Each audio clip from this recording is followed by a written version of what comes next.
परम ज्योति समम समस्तैरनंत पर्यायै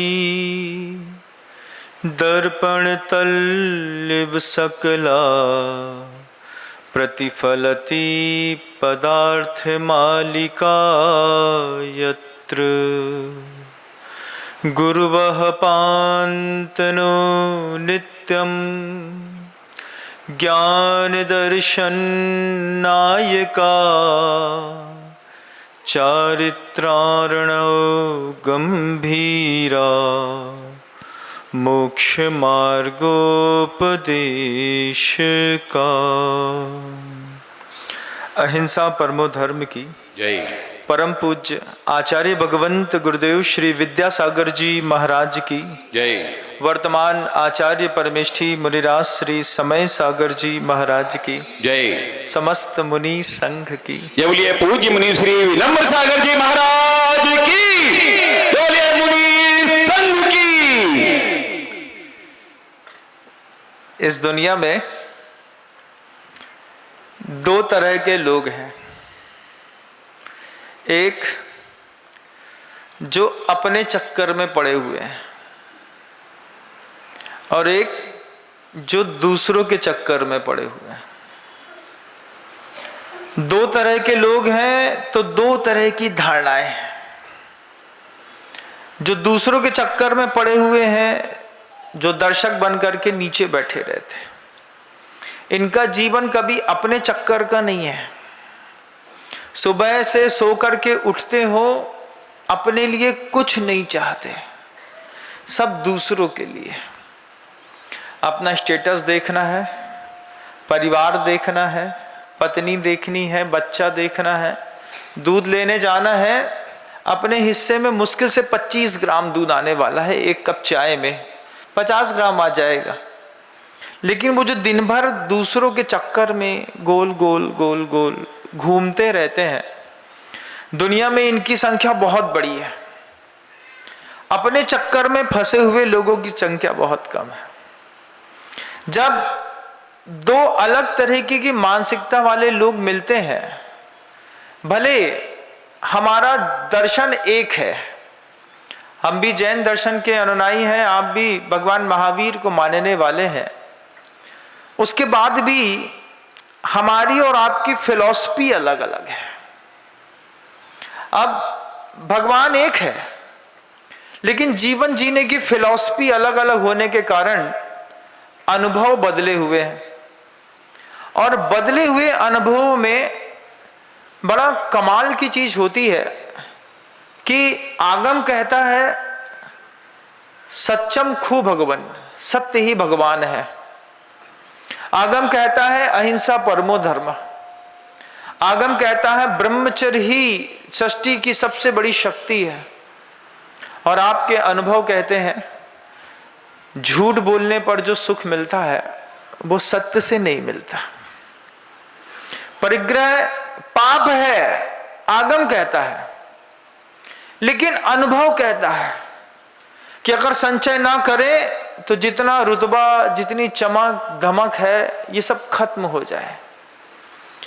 फिर आगम कहता है कि आप अहिंसा का पालन करिए, तो अनुभव कहता है अहिंसा के साथ जीवन जिया नहीं जा सकता। तो ये आगम और अनुभव के बीच में कौन है जो हमें भगवान बनने से रोक देता है? आप उपयोग करके देखिएगा, संसार में रह करके अगर सत्य बोल बैठे तो क्या 2-4 दिन भी चल पाओगे? ऐसा लगता है? ऐसा लगता हो तो बताओ। झूठ का बहुत बड़ा साम्राज्य है। अगर झूठ का सहारा ना लिया जाए तो पंचम काल में जीना मुश्किल है। ये अनुभव कहता है आपका, हमारा नहीं कहता, हमारा कुछ और कहता है। लेकिन जो आपका ये अनुभव कहता है ये भी झूठा थोड़ी है। किसी भी कारण से रास्ते से निकल रहे थे, अचानक दूर से महाराज को देख लिया, अब देख लिया, दोनों ने एक दूसरे को पहचान लिया, तो गाड़ी से नीचे उतर गए। महाराज जी हम आप ही के पास आ रहे थे। क्या बोला? गुरुदेव आप ही के पास आ रहे थे, अच्छा हुआ आप बीच में मिल गए। अच्छा हमारे पास आ रहे थे, चलो हमारे साथ। हाँ महाराज जी 2-5 मिनट थे, महाराज जी गाड़ी लेकर के आता हूँ। इतने में थोड़ा सा महाराज का ध्यान क्या डाइवर्ट हुआ, आदमी अपनी गाड़ी में किक मारता है, अपने गंतव्य में चला जाता है। झूठ से क्या मिलता है पूछो? सुविधा मिलती है, झूठ से प्रशंसा मिलती है, झूठ से मान सम्मान मिलता है। जितना कुछ है ये सृष्टि पर, जितना व्यापार दिख रहा है, आपको लगता है कि सत्य का है? मैं खुद आगम ग्रंथों को उठाता हूं, पढ़ता हूं, गाथाएं देखता हूं, तो मुझे कई बार तो खुद लगता है कि आगम में और मेरे अनुभव में एक बीच में बहुत बड़ा डिफरेंस है। आपको भी इस बात को महसूस करते होंगे। जब महाराज जी से भी आप लोग कभी घुमा घुमा के कुछ कहते हैं, ऐसा नहीं है कि गुरु नहीं समझता, समझता जरूर है, लेकिन दोनों की फिलॉसफी अलग अलग है। आप दूसरों के चक्कर में पड़े हुए लोग हैं, इसलिए आपको झूठ का सहारा लेना पड़ता है। दूसरों के चक्कर में पड़े हैं, इसलिए परिग्रह तुम्हारे लिए आवश्यक है। दूसरों के झूठ में, दूसरों के साथ, दूसरों के चक्कर में घूमते हुए लोग ही हिंसा करते हैं। अब वो घर के अंदर जो लक्ष्मण रेखा खींची, लोग उसको लक्ष्मण रेखा कहते हैं, मैं उसको रावण रेखा कहता हूं, क्योंकि नाम भले उसका लक्ष्मण रेखा करा है। लक्ष्मण ने रेखा खींची थी दूसरे को बचाने के लिए, और वो जो रावण की रेखा खींची थी वो मारने के लिए। तो वो जो हिंसा करते हो, क्या अपने लिए करते हो? नहीं। मां जब चौके में लक्ष्मण रेखा को खींचती है, रावण रेखा को खींचती है, तो उसके अंदर का भाव रहता है, मेरे परिवार के इतने सारे लोग हैं, इनकी सुविधाएं बनी रहें, इससे थोड़ा बहुत तो हिंसा करनी पड़ेगी। किसके निमित्त से हिंसा करी? क्योंकि हम दूसरे के चक्कर में पड़े हैं। जब तक हम दूसरे के चक्कर में पड़े हैं, तब तक ये 5 पाप ना होकर के 5 ही तुम्हारे भगवान हो गए।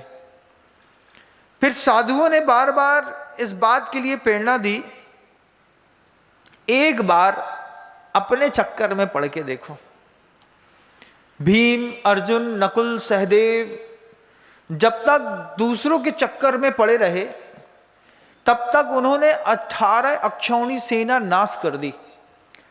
करोड़ों हाथी मारे, करोड़ों घोड़े मरे, करोड़ों की संख्या में लोग मरे, महिलाएं विधवा हुई, बच्चे अनाथ हुए, जमीन और सत्य की रक्षा करने के चक्कर में। जब तक दूसरे के चक्कर में अर्जुन, युधिष्ठिर, भीम, नकुल, सहदेव पड़े थे, आप देखो महाभारत कितनी मोटी है, दूसरों के चक्कर वाली। और फिर जब अपने चक्कर में आए, तब अपनी अंदर की शक्ति की ओर दृष्टिपात करने के लिए चातुर्मास मिला है। दूसरों के चक्कर में 8 महीने पड़े रहना कोई बुराई नहीं है, क्योंकि जिंदगी दोनों तरीके से जीनी है। कुछ आंतरिक होकर के भी जीनी है, कुछ व्यवहारिक होकर के भी जीनी है।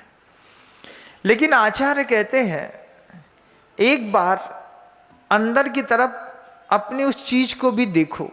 4 महीने के लिए सिर्फ जिनालय निर्माण की भूमिका ना देख करके व्यक्तित्व के निर्माण की भूमिका में भी अपने आप को शामिल करिए। उद्बोधन सिर्फ मंदिर बनाने का है ऐसा नहीं, उद्बोधन मंदिर में जाने वाले को भगवान बनाने का भी है। अपनी इनर एनर्जी वर्ल्ड में, आउटर एनर्जी वर्ल्ड में तो आप झूठ का साम्राज्य लेकर के जी लेते हैं, लेकिन 10 मिनट के लिए संकल्प करिए कि हम अपने आप से सही बोलेंगे। आईने के सामने निर्दोष रूप से जब आप नहा धोकर के खड़े होते हैं, उस वक्त जो आईना बोलता है, क्या वो सत्य आपको स्वीकार है अपने जीवन का? कितनी देर अपना चेहरा बिना किसी रासायनों के लगाए आप कितना देर देखना पसंद करते हैं? महाराज अधिकतम 5 मिनट। और जैसे ही थोड़ी सी अंतर्मुखी दृष्टि जाती है और दिखता है कि ये सब गलत है, झूठ है, सहन नहीं होता है, फिर आप जो भी रसायन का प्रयोग करते होंगे अपने आप को व्यवस्थित करने के लिए, लेकिन एक व्यवस्थित करने के बाद आपको अपने आप से लगाव होता है, उसके पहले तो आप अपने आप को भी पसंद नहीं करते। स्वयं की चेहरा, स्वयं के भाव, स्वयं के विचार भी अपने आप को पसंद नहीं आते बंधु। उस समय कोई सत्य दिखा दे तो बुरा लगता है कि नहीं? लगता है। अष्टावक्र को भी बुरा लगा जब पिता गलत उच्चारण कर रहे थे, गलत उच्चारण कर रहा था, उसका पिता बाहर बैठ करके 2 हलंत 1 विसर्ग गलत बोल दिया 3 बार। तो उस कड़ोह की स्त्री बाहर खड़ी थी, आवाज आई, उच्चारण गलत है। ब्राह्मण को लगा कि ये तो कुछ ज्यादा ही हो गया, यहां कोई दिख नहीं रहा है, आवाज कहां से आई। दूसरी बार जब उसने फिर दोबारा 1 विसर्ग 1 हलंत गलत बोल दिया, दोबारा आवाज आई। आप इतने बड़े ब्राह्मण हैं, उच्चारण तो सही करिए, हलंत सही नहीं कर रहे हैं। उस ब्राह्मण को दूसरी बार में अपना सत्य सुनने के कारण क्रोध आ गया। क्रोधित होकर के बोलता है, तू कौन है, कहां से बोल रहा है? अंदर से आवाज आई, स्त्री के गर्भ के अंदर से, मैं आपका पुत्र हूं, लेकिन मैं आपका संवाद, आपके मुख से गलत संस्कृत का उच्चारण नहीं सुन सकता। उसको आवेश आ गया ब्राह्मण को कि अभी इतना पैदा नहीं हुआ है, अभी से ज्ञान दे रहा है। हमारा पुत्र पैदा नहीं हुआ, गर्भ में है, अभी से ज्ञान दे रहा है। क्रोध अपने चरम पर पहुंचा और 1 लात गर्भ में मार दी। बच्चा बिल्कुल स्वस्थ था, गोरा था, साफ सुथरा था, लेकिन अभी जन्म नहीं लिया और ज्ञान देने लगा। बुरा तो लगता है। संसार में नहीं है, हम तुम्हारे बाप हैं, तुम हम ही को ज्ञान दे रहे हो। बुरा लग गया। जैसे ही बुरा लगा वैसे ही उसके पिता ने 1 लात स्त्री के गर्भ में मारी। स्त्री लात का घाव इतना तेज था कि सीधे दीवार से टकराई, और टकराने के बाद जब वेग अंदर शमित हुआ तो छोटा सा बच्चे का जो शरीर था वो 8 जगह से टेढ़ा हो गया। उस लात मारने के बाद 2 माह तक और उस जीव को मां के गर्भ में रहना पड़ा। और जब मां के गर्भ में 2 महीने तक उसी टेढ़ी मेढ़ी अवस्था में रहा तो अंग ने थोड़ा थोड़ा स्थायित्व तो ले लिया। संतान जब पैदा हुई तो 8 जगह से टेढ़ी थी। नाम रख दिया उसका अष्टावक्र, जिसकी गीता प्रसिद्ध है, जिसका अध्यात्म प्रसिद्ध है, जिसके बारे में, जिसके उपदेश वैष्णव और वैदिक संप्रदायों में सर्वाधिक सुने जाते हैं। कथावाचक सर्वाधिक अष्टावक्र की गीता का प्रयोग करके लोगों को उपदेश देते हैं। जब पैदा हुआ तो अपने पिता के क्रोध का परिणाम लेकर के पैदा हुआ। मां ने हाथ में देखा, सिर टेढ़ा, हाथ टेढ़े, पैर टेढ़ा, गर्दन का, छाती का भाग थोड़ा उठा हुआ। महिला अपने उस पुत्र को देख करके रोने लगी। पिता को भी दुख हुआ। पिता भी कहते हैं 2 महीने पहले तनिक से क्रोध के कारण मैंने अपने पुत्र को लात मारी थी। आज वो पुत्र जब पैदा हुआ है, कितना गौरवर्णी है, बड़ी बड़ी आंखें हैं, बड़े बड़े घुंघराले बाल जन्म से लेकर के पैदा हुआ। कुछ बच्चे होते हैं जन्म से बहुत सारा बाल भी लेकर के पैदा होते हैं, उसमें अष्टावक्र के घुंघराले बाल थे। घुंघराले बालों का भी एक अपना विज्ञान होता है। सामुद्रिक विज्ञान में बालों का शेप देख करके भी देखने वाले बता देते हैं कि इसका नेचर कैसा है। तो तीर्थंकरों के, चक्रवर्तियों के, बलभद्रों के, महापुरुषों के, अति प्रज्ञावान पुरुषों के घुंघराले बाल होते हैं। उसमें भी दक्षिणावर्त है कि उत्तरावर्त है, ये भी देखते हैं। आप लोगों ने तो कभी देखा नहीं होगा, आप लोगों को बस लगा कि घुंघराले हैं, करली हेयर जो होते हैं, वो जब साधुओं को दिखता है किसी का सिर, तो वो आपके बाल देख करके भी आपके नेचर के बारे में बहुत कुछ पढ़ लेता है। दक्षिणावर्त को लेकर के क्लॉकवाइज डायरेक्शन में उसके काले घुंघराले बाल देख करके, वो नकली वाले नहीं, कुछ लोग तो नकली वाले लगा के घूमते हैं, उनकी बात नहीं कर रहे हैं, असली की बात कर रहे हैं। करली हेयर होते हैं क्लॉकवाइज डायरेक्शन में, घुंघराले होकर के सांप की लट के जैसे घूमते रहते हैं। बुद्धि के चरम पर बैठा हुआ वो जीव होता है, अपनी प्रसिद्धि के चरम पर बैठा हुआ जीव होता है जो करली हेयर लेकर के आता है। सीधे साधे हेयर वाले तो बिल्कुल अलग होते हैं, और कई लोग तो ऐसे होते हैं करली हेयर को सीधा कर देते हैं। बहुत सारी मशीनें आती है ना, उस मशीनों से सीधा करने से आपके द्रव्य की स्थिति बदलने से आपके भावों की स्थितियों में भी परिवर्तन हो जाता है। जब पिता ने अपने पुत्र को देखा कि 8 जगह से टेढ़ा है, तब पिता अपने पुत्र को देख करके खूब रोए। एक तनिक सा क्रोध और तुरंत थोड़ी सी की गई गलती ने आज मेरे बच्चे को जीवन भर के लिए 8 अंग से टेढ़ा कर दिया। बच्चा पैदा हुआ, थोड़ा सा बड़ा हुआ, टेढ़ा मेढ़ा चलता था, बड़ा दुख लगता था पिता को। पिता के दुख को देखते हुए एक दिन बालक ने पिता से कह दिया, मैं शरीर से टेढ़ा हो सकता हूं, ज्ञान मेरा निर्मल है। ये शब्द जैसे ही अष्टावक्र के पिता ने सुने, सुनते साथ ही पिता ने फिर पलट करके अपने पुत्र को देख करके कहा, क्या बोला पुत्र? पुत्र कहते हैं, पिताश्री, कर्मोदय के कारण मेरा शरीर टेढ़ा तो हो गया, लेकिन ज्ञान निर्मल है। आचार्य भगवंत वो पुस्तक संस्कृत की पढ़ रहे थे, प्राच्य भारती से निकली थी। गुरुदेव ने ये संवाद अपने मुख से हम लोगों को सुनाया, नेमावर की बात है। फिर गुरुदेव कहते हैं इस बात को, उस वक्त तो अष्टावक्र का शरीर टेढ़ा हुआ, लेकिन पंचम काल में आदमी बड़े निर्मल पैदा होते हैं, शरीर से साफ सुथरे, लेकिन उनका ज्ञान 8 जगह से टेढ़ा पैदा होता है। गुरुदेव कोई भी पुस्तक रखो, उसमें गुरुदेव ने अपने जैन दर्शन को जरूर समाविष्ट किया। आचार्य भगवंत ने कहा कि अष्टावक्र शरीर का टेढ़ा था, आज बिल्कुल साफ सुथरे 6 फुट का हष्ट पुष्ट भीम के जैसा आदमी भी दिखेगा, लेकिन 8 जगह से वो टेढ़ा है। दर्शन में 8 जगह से टेढ़ापन आपके जीवन में भी होगा। आचार्य ने फिर पूछा कि 8 जगह से टेढ़ा कहाँ है? गुरुदेव से पूछा। गुरुदेव बोलते हैं कि देखो, आज की व्यक्ति, आज का जीवन रहने वाला जो व्यक्तित्व है, समाज है, सामने खड़ा कोई भी व्यक्ति है, उसको अपने ज्ञान का मद रहता है। वो बोलता है कि हम जितना जानते इतना कोई नहीं जानता, लेकिन जब कभी भी कोई और बड़ा समझदार उसको मिलता है, तो फिर वो ये भी कहता है कि हमसे ज़्यादा बड़े ज्ञानी तो ये हैं।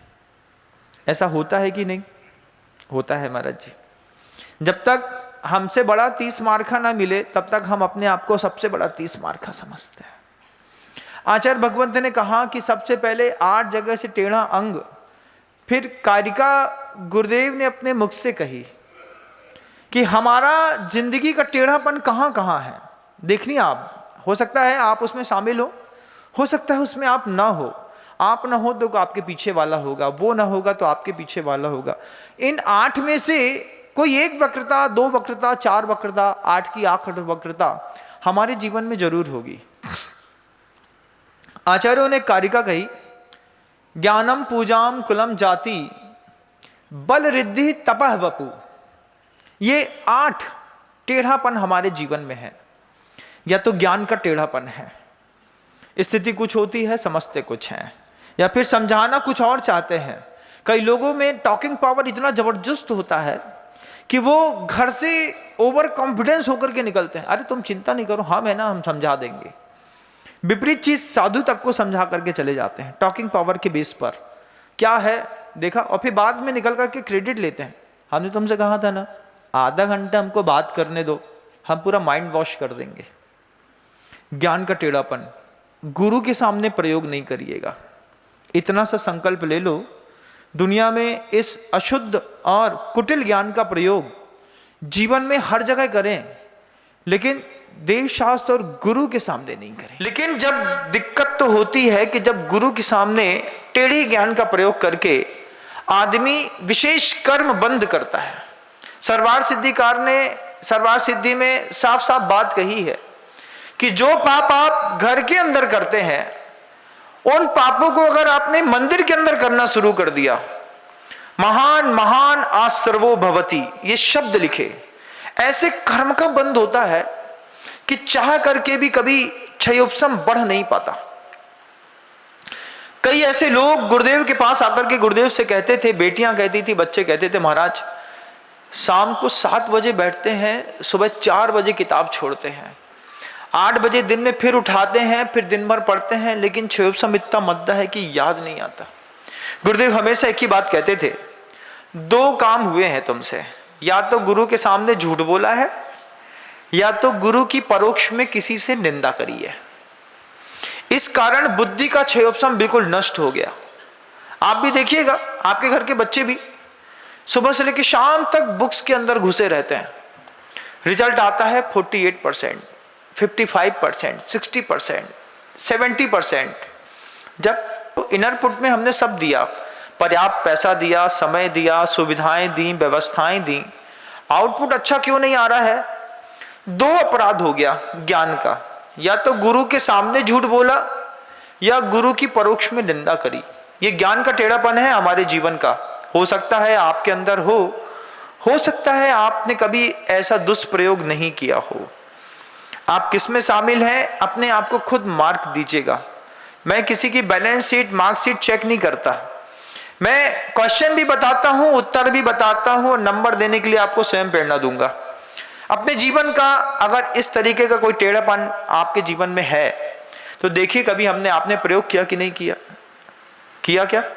हो गया महाराज, 1-2 बार गलती हो गई, और स्वस्थ चिंतन करेंगे तो पता चलेगा कई बार गलती हो गई। कोई बात नहीं, प्रायश्चित का विधान है जैन दर्शन में। आगम और अनुभव के बीच में वो कौन है जो तुम्हें आगम को सत्य समझने नहीं देता? यही बुरे अनुभव है, यही असंयम है बंधुओं, जो हमें कभी ऊपर उठा नहीं पाया। हमने एक शब्द भी जीवन में लिख लिया होता कि संसार चलाने वाले जितने भी वस्तुएं हैं, इनका प्रयोग हम मंदिर में नहीं करेंगे, झूठ का प्रयोग मंदिर में नहीं करेंगे। लेकिन हमने ज्ञान के उच्चतम वेग पर जाकर के अपने आप को साधु से ऊंचा समझा और साधु के सामने झूठ का या ज्ञान का दुरुपयोग किया। एक ज्ञान का टेढ़ापन आदमी को संसार में भटकाता है। साधु इस मामले में बहुत सरल होते हैं। उनके लिए गुरुदेव ने हम लोगों से कई बार कहा, मन में हो सो वचन उचरिए। मन में हो सो या तो वचन उचरिए या तो मौन रहिए, लेकिन उल्टा मत बोलना। सारी की सारी प्रभावना धरी रह जाएगी। बात समझ में आई तो पहले ही दिन मैंने कह दिया था, मुझे आत्मा के बारे में ज़्यादा नहीं आता, लेकिन मुझे मेरे गुरु के बारे में बहुत कुछ आता है, क्योंकि मैंने आत्मा को कम देखा है, अपने गुरु को ज़्यादा देखा है। सही बात कह दी, बड़ी सरलता हो गई 4 महीने जीने में। अब कोई हमसे ज़्यादा आत्मा की बात नहीं करता, गुरु की बात ज़्यादा करते हैं। लोग हमसे कहते हैं, महाराज जी आप गुरु के बारे में बताइए, क्योंकि आपने पहले दिन कहा है कि गुरुदेव को आपने 20 साल तक देखा है और जिया है। सही बात है, ये प्रवचन, ये शब्द, ये वर्गणाएं, ये भी गुरुदेव की है। हम कहाँ से लाते, कहाँ से मिलता हमको?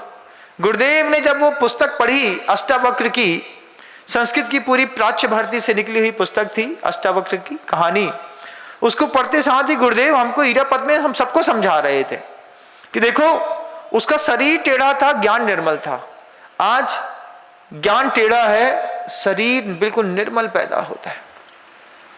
सामने आकर के व्यक्ति साफ सुथरा दिखने वाला कितनी सफाई से झूठ बोल करके गुरु के सामने चला जाता है।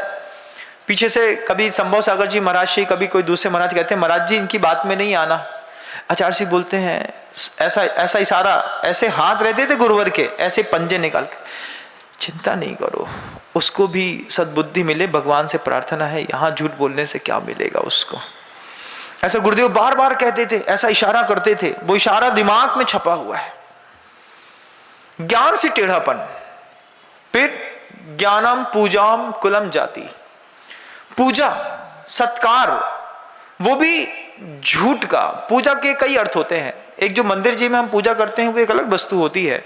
आप लोगों को जो प्रशंसा मिलती है, सत्कार मिलता है, वो भी एक बार देखिएगा कि सत्य पर आधारित है कि झूठ पर आधारित है।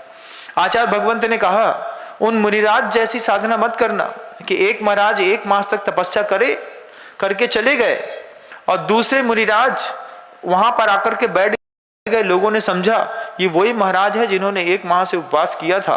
कभी फॉल्स क्रेडिट अपनी लाइफ में मत लेना।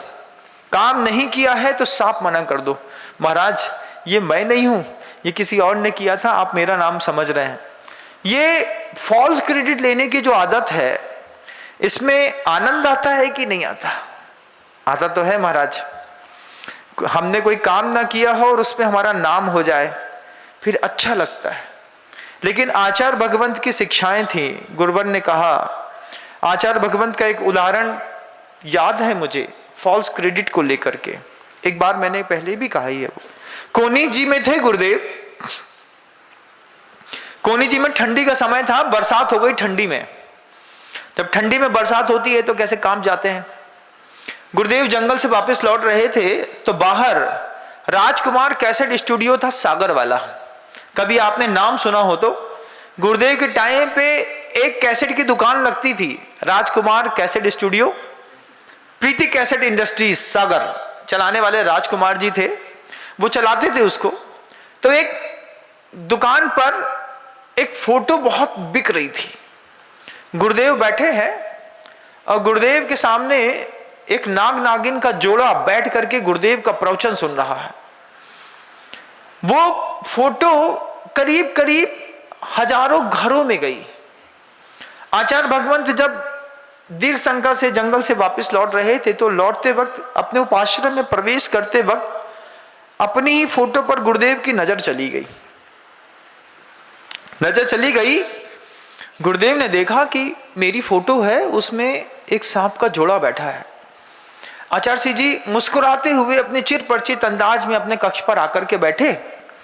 बैठ करके ऐसा हाथ पहले ऐसा पोंछते थे गुरुदेव, हाथ थोड़ा सा रगड़ करके। उस वक्त क्षमा सागर जी महाराज जी सामने थे। क्षमा सागर जी से बोलते हैं, क्षमा जी महाराज, वो बाहर एक फोटो देखा हमने।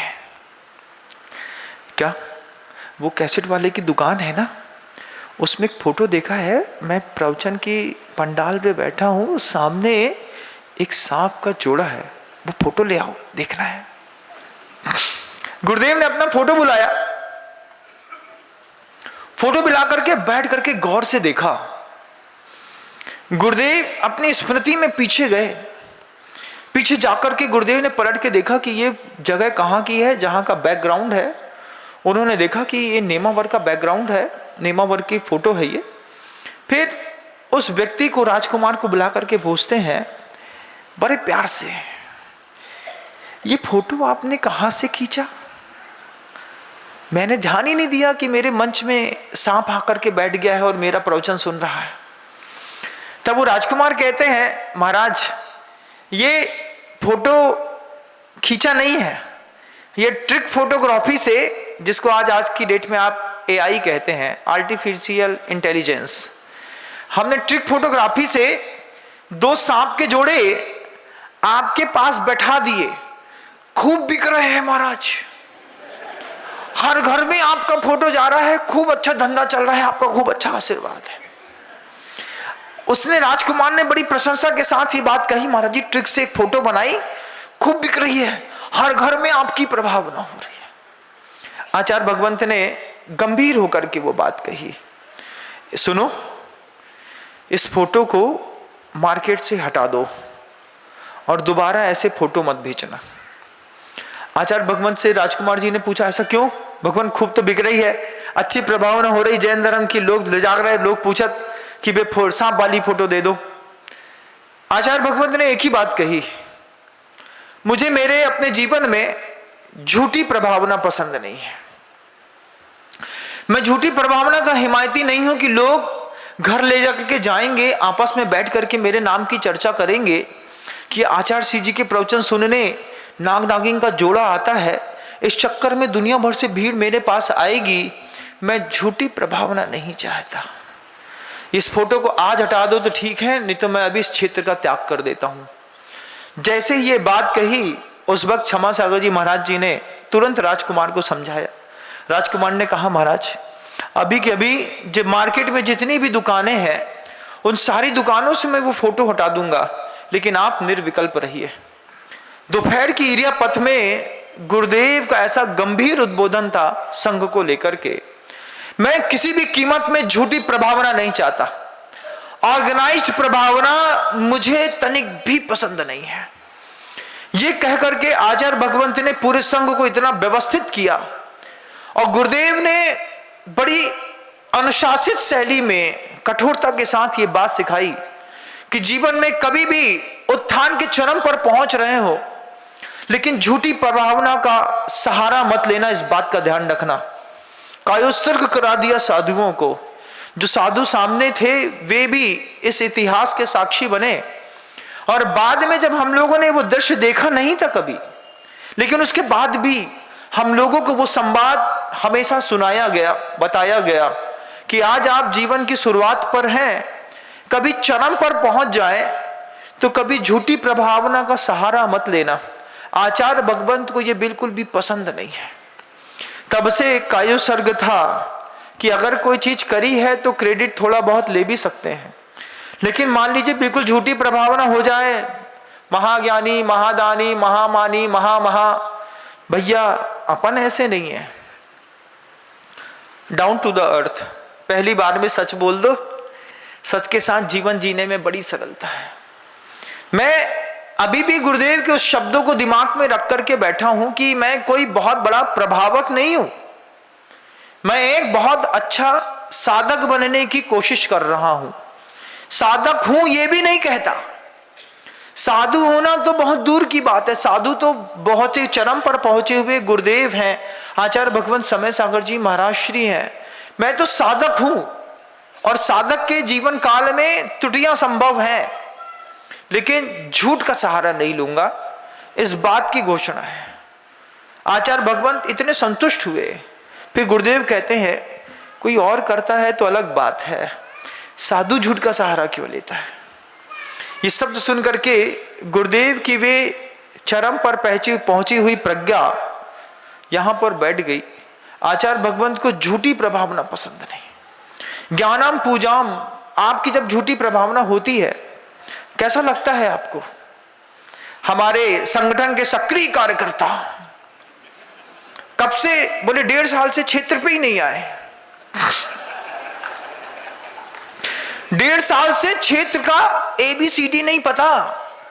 मंच में बुलाया संगठन के सक्रिय कार्यकर्ता जिनके बिना हमारा संगठन चलना असंभव है। वो कार्यकर्ता भी सोचता है अच्छा मान सम्मान हो रहा है, लेकिन जो आवाज लगाता है वो भी समझता है। गुरुदेव के सक्रिय कार्यकर्ता, गुरुदेव के लिए जान निछावर करने वाले ढुकने नहीं आए क्षेत्र पे, देखा तक नहीं कि क्षेत्र कैसा चल रहा है। ट्रस्टी हैं, लेकिन जब कभी भी आवश्यक निर्णयों में बुलाया जाए गायब हैं।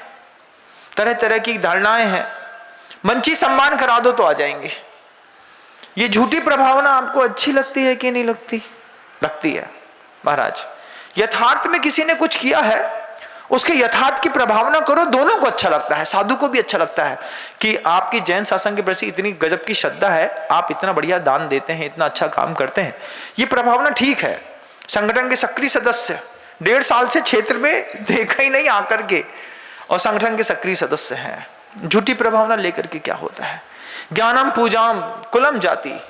फिर माँ के कुल की भी एक बड़ी अद्भुत कहानी है, घर के अंदर होता होगा। साधु के आने के, साधु बनने के बाद अगर किसी ने अपने पुराने कुल की गाथा गाई और आचार्य श्री जी ने कहा भैया अब तो छोड़ दो, कोई ने कहा महाराज हम सबाई सिंह थे, हमारा खानदान खूब भजो जात, तो 150 लोगों को परिवार तो हमारे खानदान में। आचार्य श्री ने कहा भैया अब तो साधु बन गए, अब सबाई सिंह ही मत बनो, अब सीधे साधु बनो। कई बार ऐसा होता है ना, अंदर से गुदगुदी होती है किस बात की कि माता के पक्ष से हमारा ताकत बहुत जबरदस्त है। मान लो माँ के जहाँ से ननिहाल है, मामा के पक्ष में 4-5 इंडस्ट्री हो, अच्छे पैसा वाले दमदार हो, तो भांजा अपने आप खिल जाता है। सुनो, हम अपने मामा से बोल के सब करा दे हैं। प्रसिद्ध हैं 2 मामा, एक शकुनी एक कंस, 2 मामा ही प्रसिद्ध हैं सृष्टि पर।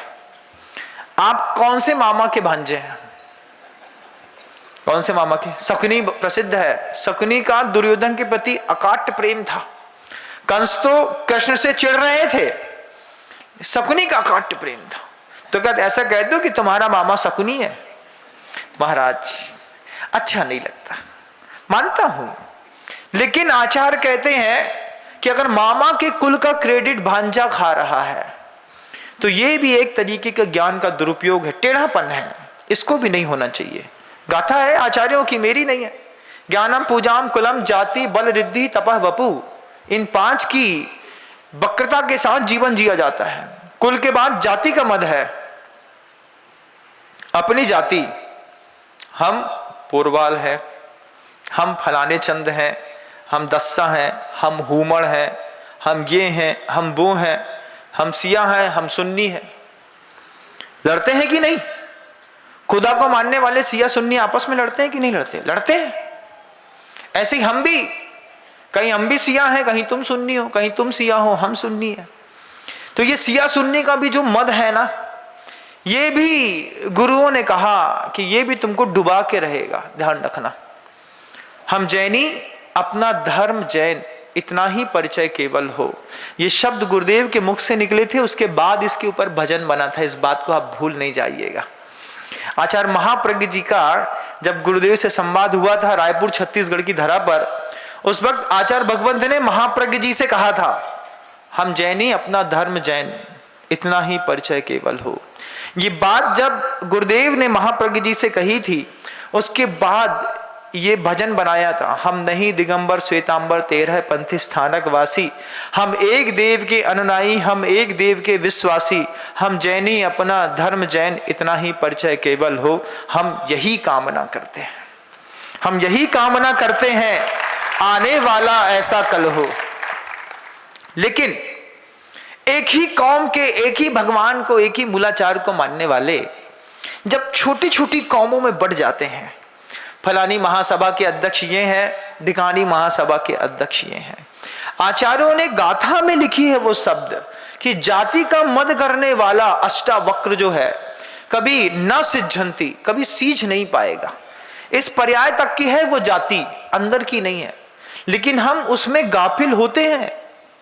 बहुत कुछ है इन संवाद और शब्दों में, अगर पकड़ में आता हो, पकड़ने की कला आती हो तो। भगवान महावीर की उस अहिंसा का उद्घोष करिए, उसकी प्रभावना करिए।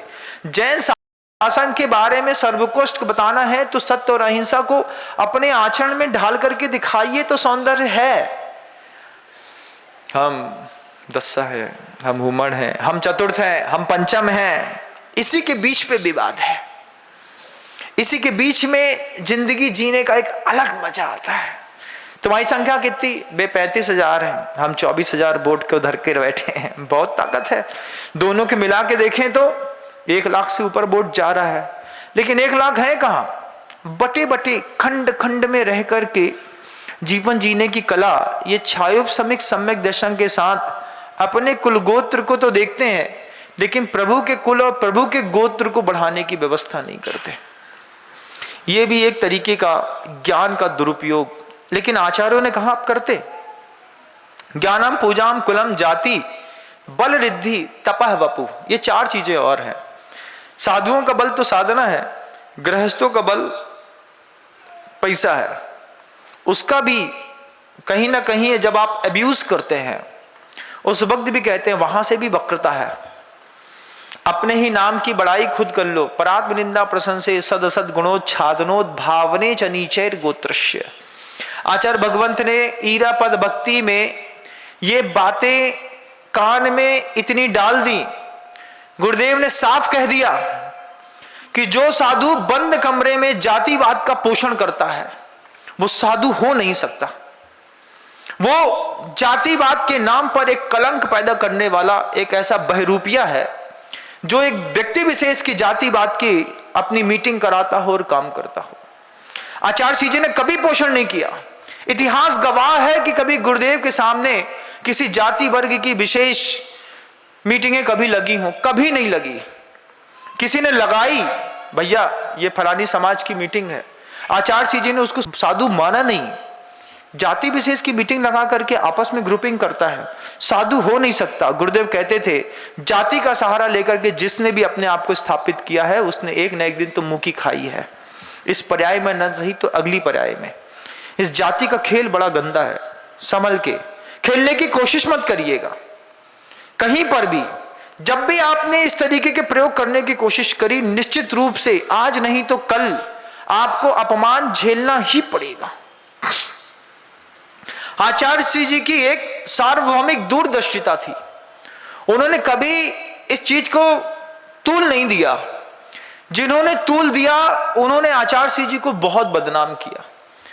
उसी के चक्कर में गुरुदेव ने मूक माटी रची।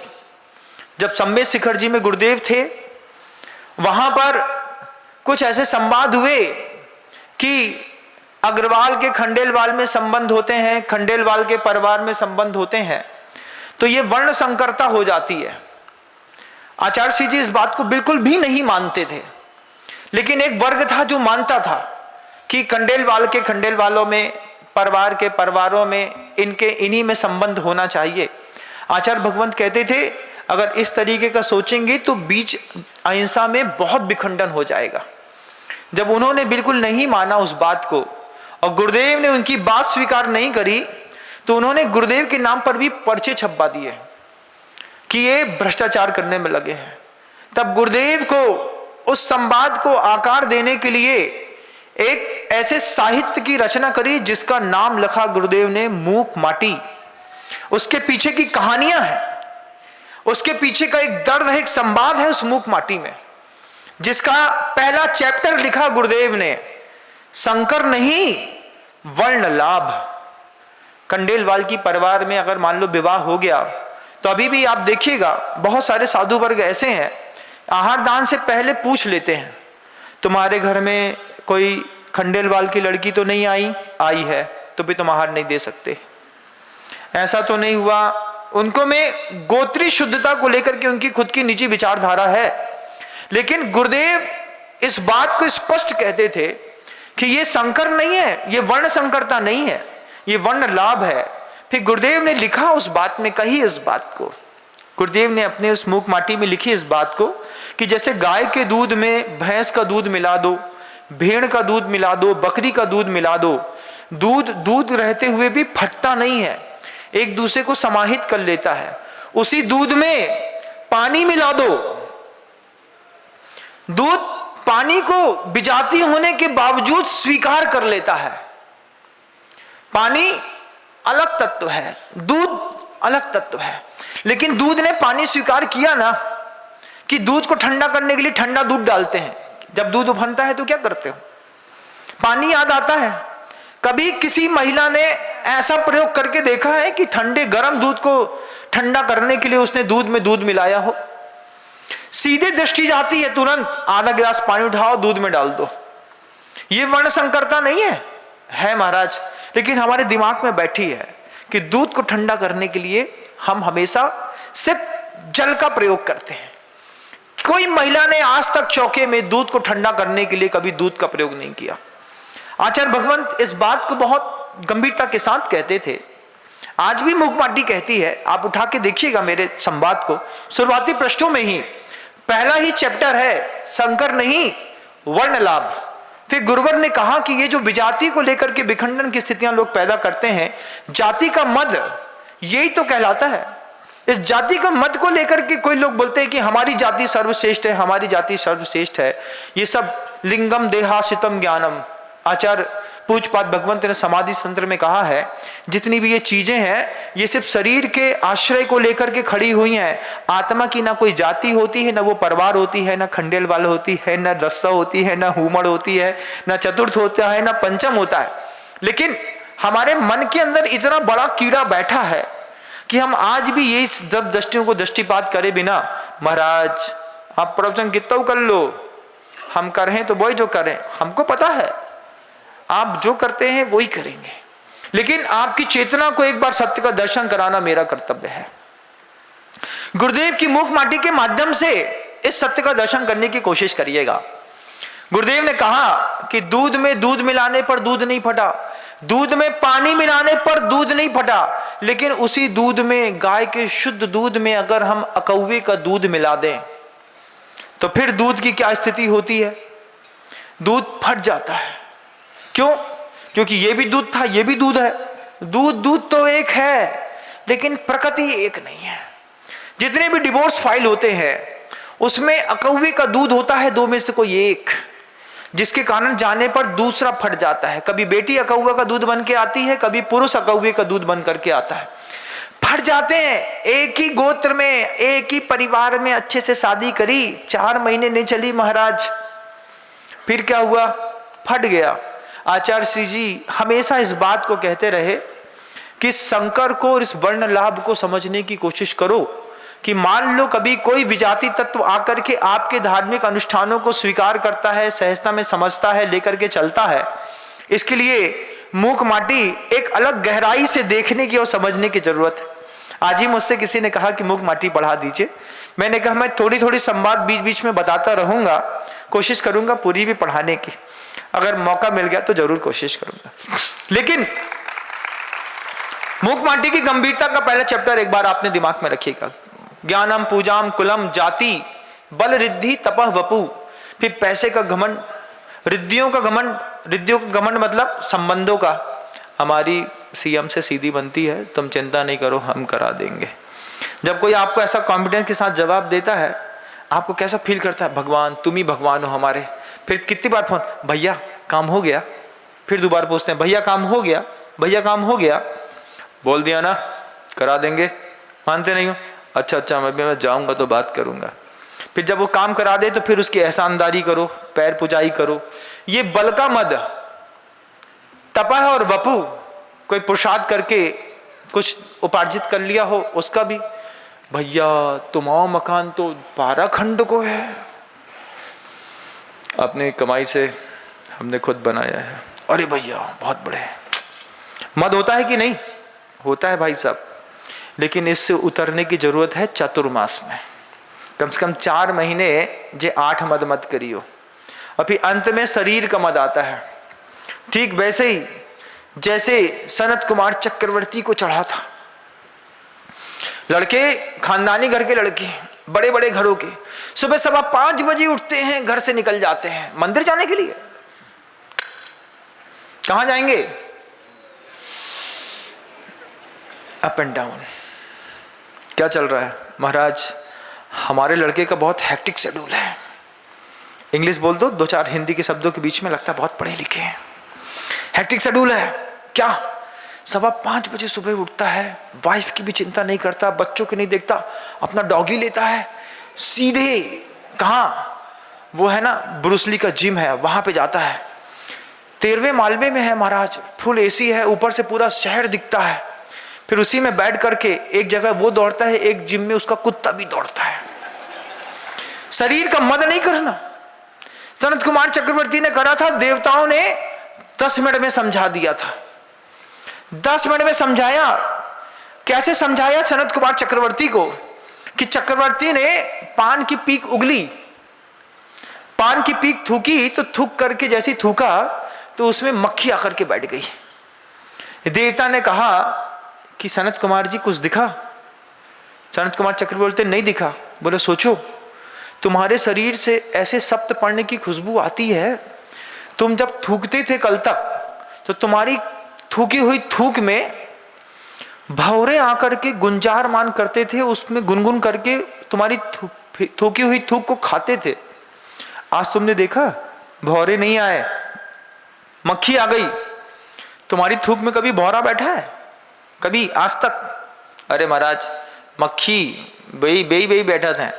मतलब कितने रोग हैं शरीर में, लेकिन उसके बाद भी कई बार शरीर के घमंड में फूलते जाते हैं।